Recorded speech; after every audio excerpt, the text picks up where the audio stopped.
কালবৈশাখী ঝড় এবং টানা বৃষ্টিতে তলিয়ে গেছে রাঙামাটির ফসলি জমি। ভালো ফলনের আশা থাকলেও শেষ সময়ের ঝড় বৃষ্টিতে বেশি উৎকণ্ঠায় বাঘাইছড়ির কৃষকরা।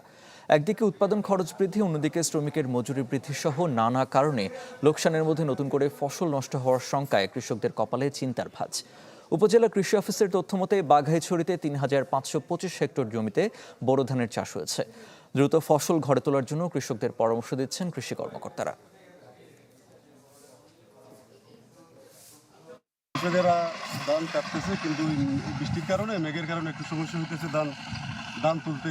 সমস্যা, ধান গেরায় পড়তেছে, কাটা কষ্ট, একটা কামলার বেতন ১,০০০ টাকা, বিভিন্ন দিকে সমস্যা আমাদের।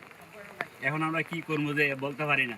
প্রায় ১০০ একর জমির মতন আমাকে এই প্রতি বছরই এরকম পানি এলে আমাদের এই অবস্থা হয়ে যায়। তেল সঠিকভাবে না পাওয়ার কারণে, সেচ ব্যবস্থা বিঘ্ন ঘটার কারণে আমি আশানুরূপ ফসল বা ফলন আশা করতে পারতেছি না। 25 ভাগ ধান কর্তন হয়ে গেছে।